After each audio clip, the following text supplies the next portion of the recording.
नमस्कार। आकाशवाणी जयपुर अजमेर से प्रस्तुत हैं प्रादेशिक समाचार।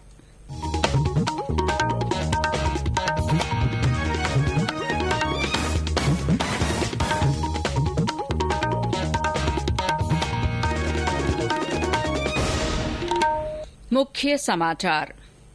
राजस्थान हाई कोर्ट ने कांग्रेस के बागी विधायकों को विधानसभा सचिव द्वारा जारी नोटिसों को चुनौती देने वाली याचिका को सुनवाई के लिए मंजूर किया।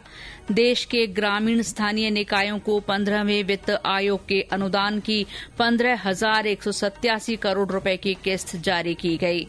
चिकित्सा मंत्री रघु शर्मा ने कहा, राज्य में कोरोना जांच दर बढ़ाने से रिकवरी रेट में सुधार और मृत्यु दर में गिरावट। प्रदेश में कोरोना संक्रमण से स्वस्थ होने की दर 73.69% हो गई है। सीबीआई ने जोधपुर के फलौदी में एनटीपीसी के एक प्रबंधक को 1 लाख रुपए की रिश्वत लेने के आरोप में गिरफ्तार किया। और मौसम विभाग ने आज राज्य के दक्षिणी जिलों में कुछ स्थानों पर भारी बारिश की संभावना जताई।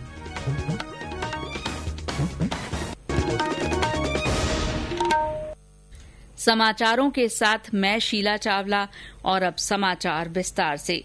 राजस्थान उच्च न्यायालय ने विधानसभा सचिव की ओर से कांग्रेस के बागी विधायकों को जारी किए गए नोटिसों को चुनौती देने वाली याचिका को सुनवाई के लिए मंजूर कर लिया है। विधायक पृथ्वीराज मीणा और अन्य बागी विधायकों की ओर से ये याचिका लगाई गई, जिस पर न्यायाधीश सतीश चंद्र शर्मा के न्यायालय में आज दोपहर बाद 2 बार सुनवाई हुई। पहली बार याचिकाकर्ताओं की ओर से याचिका में संशोधन का समय मांगा गया, जिसे न्यायालय ने मंजूर कर लिया।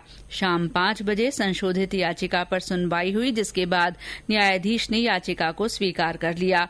अब इस मामले की सुनवाई खंडपीठ करेगी। गौरतलब है कि मुख्य सचेतक महेश जोशी ने सचिन पायलट और 18 अन्य विधायकों के व्हिप का उल्लंघन करने के बाद उन्हें अयोग्य घोषित करने संबंधी कार्रवाई शुरू करने की मांग की थी, जिसके बाद विधानसभा सचिवालय द्वारा इन विधायकों को नोटिस जारी कर कल तक जवाब पेश करने को कहा गया था। एक अन्य घटनाक्रम में जयपुर के अधिवक्ता हेमंत नाहटा ने राज्यपाल को एक याचिका दायर कर कहा कि बहुजन समाज पार्टी के टिकट पर जीते विधायकों को कांग्रेस सदस्य स्वीकार किए जाने संबंधी स्पीकर का फैसला असंवैधानिक है। आकाशवाणी से बातचीत में श्री नाहटा ने कहा कि पार्टी की स्थिति को मूल रूप में बहाल करने के लिए स्पीकर को निर्देश देने की मांग की गई है। इससे पहले परिवहन मंत्री प्रताप सिंह खाचरियावास ने प्रेस वार्ता को संबोधित करते हुए कहा कि संकट के इस समय में कार्यकर्ताओं को पार्टी के साथ खड़े रहना चाहिए। एक सवाल के जवाब में श्री खाचरियावास ने कहा कि किसी को कोई समस्या है तो उसे पार्टी के मंच पर आकर रखना चाहिए। साथ ही उन्होंने कहा कि कांग्रेस में किसी के वापस आने के रास्ते बंद नहीं हुए हैं। देश में ग्रामीण स्थानीय निकायों को 15वें वित्त आयोग के अनुदान की 15,187 करोड़ 50 लाख रुपए की किस्त जारी कर दी गई है। केंद्रीय पंचायती राज तथा ग्रामीण विकास और कृषि तथा किसान कल्याण मंत्री नरेंद्र सिंह तोमर ने बताया कि वर्ष 2020-21 के लिए ग्रामीण निकायों के लिए अनुदान के रूप में कुल 60,750 करोड़ रुपए मिलेंगे, जो अब तक का सर्वाधिक अनुदान है। कोविड-19 के संकट के दौर में प्रवासी मजदूरों को लाभकारी रोजगार उपलब्ध कराना इसका मुख्य उद्देश्य है। चिकित्सा और स्वास्थ्य मंत्री डॉक्टर रघु शर्मा ने कहा है कि राज्य में कोरोना पॉजिटिव लोगों के समय पर उपचार से रिकवरी रेट में सुधार है और मृत्यु दर में लगातार कमी हो रही है। उन्होंने आज एक उच्च स्तरीय बैठक में कहा कि राज्य में सैंपल जांच की संख्या को बढ़ाकर औसतन प्रतिदिन 25,000 करने से पॉजिटिव मामलों की संख्या में बढ़ोतरी हो रही है, लेकिन इससे घबराने की आवश्यकता नहीं है, क्योंकि पॉजिटिव लोगों का जल्दी पता लगने से उनका समय पर उपचार हो रहा है। डॉक्टर शर्मा ने बताया कि प्रदेश में अब तक 11 लाख से अधिक कोरोना सैंपल की जांच की जा चुकी है और आबादी के औसत के आधार पर सैंपल जांचने के मामले में राजस्थान देश के अग्रणी प्रदेशों में शामिल है। राजस्थान में हमारी टेस्टिंग कैपेसिटी 42,000 से ज्यादा टेस्ट पर डे करने की हो गई है। ये सही है कि 1 जुलाई से 15 जुलाई के बीच में लगातार पॉजिटिव केसेस की संख्या बढ़ी, लेकिन ये इसलिए बढ़ी कि हमारी टेस्टिंग हमने बढ़ाई है। राजस्थान में जो रिकवरी का परसेंटेज है वो न केवल नेशनल एवरेज से बढ़िया है, बल्कि जो बड़े राज्य हैं उन बड़े राज्यों की तुलना में सब जगह हमारा परसेंटेज रिकवरी का बहुत शानदार है। हमारा जो मृत्यु दर थी वो 2.28 थी, उसको हमने इन 15 दिनों में कम किया है। ये इसलिए संभव हुआ कि हमने प्लाज्मा थेरेपी पे जोर दिया। हमने आज निर्णय किया अधिकारियों की बैठक में कि हम प्लाज्मा थेरेपी ज्यादा से ज्यादा लोगों को दे सकें, उसके लिए जितने लोग राज्य भर में पॉजिटिव से नेगेटिव आ रहे हैं उनका एक डाटा बैंक बनाएं, उनके मोबाइल नंबर रखें, उनसे सहमति बनाने का प्रयास करें। एक अभियान चलेगा कि वे आप आगे आकर अपना ब्लड डोनेट करिए ताकि हम गंभीर मरीजों को ठीक कर सकें।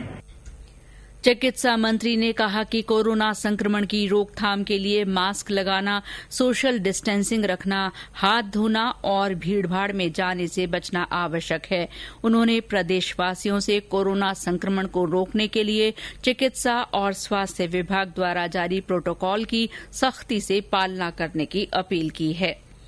प्रदेश में कोरोना संक्रमण से स्वस्थ होने की दर 73.69% है। अब तक संक्रमित हुए 26,580 रोगियों में 19,587 स्वस्थ हो चुके हैं। आज कोविड-19 के 143 नए मामले सामने आए हैं। इन्हें मिलाकर सक्रिय मरीजों की संख्या बढ़कर 6,459 हो गई है। प्रदेश में अब तक 534 लोगों की इस बीमारी से मृत्यु हुई है। स्वास्थ्य विभाग द्वारा जारी रिपोर्ट के अनुसार आज सबसे अधिक 46 नए मरीज बीकानेर जिले से रिपोर्ट हुए हैं।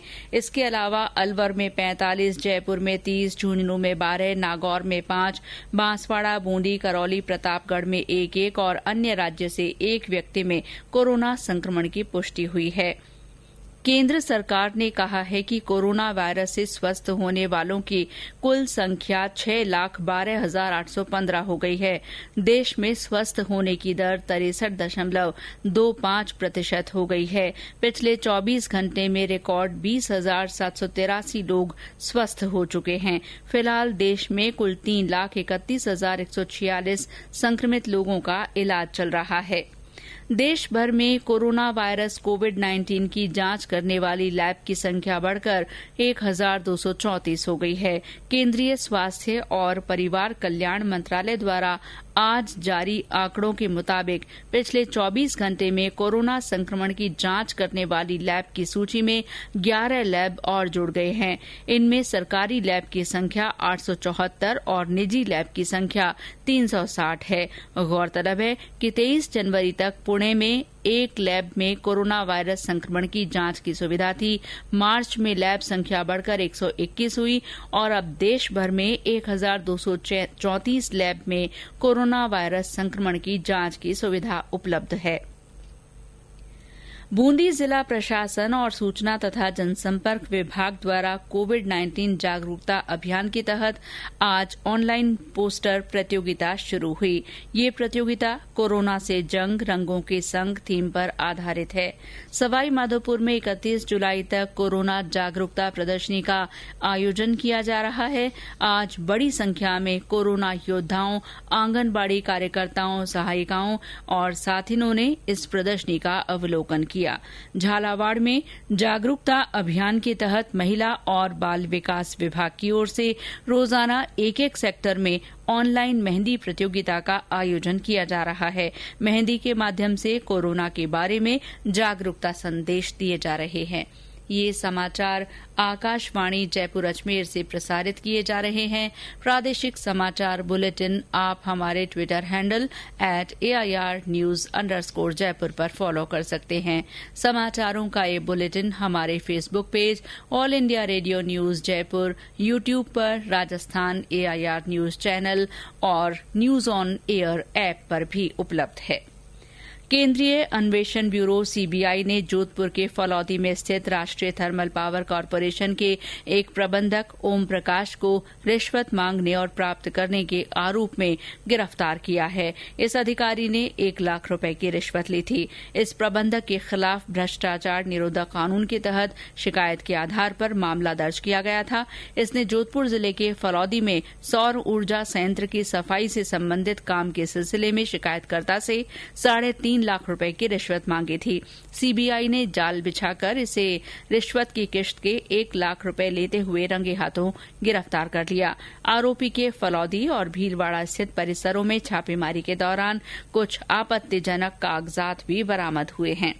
उधर भ्रष्टाचार निरोधक ब्यूरो ने आज कोटा में रेलवे कॉलोनी थाने के सहायक उप निरीक्षक गोविंद सिंह को 20,000 रुपए की रिश्वत लेते रंगे हाथों गिरफ्तार किया है।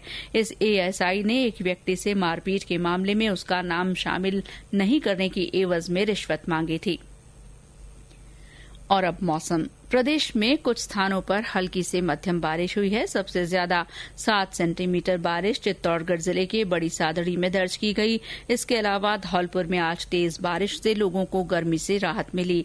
आज टोंक, सिरोही, बूंदी, झालावाड़ और राजधानी जयपुर में हल्की बारिश हुई है। इस बीच मौसम विभाग ने आज राज्य के डूंगरपुर, उदयपुर, बांसवाड़ा, सिरोही, जालौर और राजसमंद जिलों में कुछ स्थानों पर भारी बारिश होने और कई जिलों में तेज हवाएं चलने की संभावना जताई है। टिड्डी सर्किल कार्यालयों ने राजस्थान, मध्य प्रदेश, पंजाब, गुजरात, उत्तर प्रदेश और हरियाणा में करीब 1,68,315 हेक्टेयर क्षेत्र में 11 अप्रैल से कल तक टिड्डी नियंत्रण कार्य किया। वर्तमान में स्प्रे उपकरणों से युक्त वाहनों के साथ 79 नियंत्रण दल, केंद्र सरकार के 200 से ज्यादा कर्मचारी, 50 तकनीकी अधिकारी और अनुबंध के आधार पर नियुक्त 22 चालक इस काम में लगे हैं। 15 नए स्प्रेयर ब्रिटेन से भारत पहुंच चुके हैं। 15 ड्रोन के साथ 5 अतिरिक्त कंपनियों को भी कीटनाशकों के छिड़काव से लंबे पेड़ों और दुर्गम क्षेत्रों में टिड्डियों पर प्रभावी नियंत्रण के लिए राजस्थान के विभिन्न हिस्सों में तैनात किया गया है। इस बीच आज सिरोही जिले के फुंगनी गांव में बड़ी संख्या में टिड्डियों के आने की खबर है। जिला कलेक्टर भगवती प्रसाद ने स्वयं मौके पर पहुंचकर जानकारी ली और अधिकारियों को इस बारे में आवश्यक निर्देश दिए। प्रधानमंत्री नरेंद्र मोदी 26 जुलाई को आकाशवाणी से मन की बात कार्यक्रम में अपने विचार साझा करेंगे। ये इस मासिक रेडियो कार्यक्रम की 67वीं कड़ी होगी। प्रधानमंत्री ने इस कार्यक्रम के लिए श्रोताओं के सुझाव मांगे हैं। श्रोता अपने संदेश रिकॉर्ड करने के लिए 1800117800 डायल कर सकते हैं या नमो ऐप या MyGov ओपन फोरम पर संदेश भेज सकते हैं। मानव संसाधन विकास मंत्री डॉक्टर रमेश पोखरियाल निशंक ने आज national initiative for school heads and teachers holistic advancement निष्ठा योजना का पहला ऑनलाइन कार्यक्रम लॉन्च किया। निष्ठा मानव संसाधन विकास मंत्रालय के फ्लैगशिप प्रोग्राम समग्र शिक्षा के तहत प्रारंभिक स्तर पर शिक्षकों और स्कूल प्रमुखों की प्रगति के लिए राष्ट्रीय पहल है, जिसका face to face mode Shri Nishank ने पिछले साल लॉन्च किया था। एनसीईआरटी ने राज्य स्तर पर 29 राज्यों और केंद्र शासित प्रदेशों में निष्ठा एसआरजी ट्रेनिंग कार्यक्रम पूरा कर लिया है। इसके अलावा 23 राज्यों और केंद्र शासित प्रदेशों में जिला स्तरीय शिक्षक प्रशिक्षक कार्यक्रम भी शुरू किए गए हैं। कोरोना की स्थिति को देखते हुए बाकी 24 लाख शिक्षकों और स्कूल प्रमुखों को प्रशिक्षण देने के लिए एनसीईआरटी द्वारा निष्ठा को दीक्षा और निष्ठा पोर्टल के माध्यम से ऑनलाइन प्रारूप में बदला गया है। और अब आकाशवाणी जयपुर के समाचार विभाग की विशेष अपील। श्रोताओं, कोरोना से बचाव के लिए घर से बाहर हमेशा मास्क पहनें और 2 गज की दूरी बनाए रखें। बार बार हाथ धोएं या सैनिटाइजर से साफ करें और बहुत आवश्यक होने पर ही घर से बाहर निकलें। और अंत में मुख्य समाचार एक बार फिर। राजस्थान हाईकोर्ट ने बागी विधायकों को विधानसभा सचिव द्वारा जारी नोटिसों को चुनौती देने वाली याचिका को सुनवाई के लिए मंजूर किया। देश के ग्रामीण स्थानीय निकायों को 15वें वित्त आयोग के अनुदान की 15,187 करोड़ रुपए की किश्त जारी की गई। चिकित्सा मंत्री डॉ रघु शर्मा ने कहा, राज्य में कोरोना जांच दर बढ़ाने से रिकवरी रेट में सुधार हुआ है और मृत्यु दर में गिरावट आई है। प्रदेश में कोरोना संक्रमित लोगों के ठीक होने की दर 73.69% हो गई है। सीबीआई ने जोधपुर के फलौदी में एनटीपीसी के एक प्रबंधक को 1 लाख रुपए की रिश्वत लेने के आरोप में गिरफ्तार किया है। और मौसम विभाग ने आज राज्य के दक्षिणी जिलों में कुछ स्थानों पर भारी बारिश की संभावना जताई है। इसी के साथ प्रादेशिक समाचार बुलेटिन समाप्त हुआ। नमस्कार।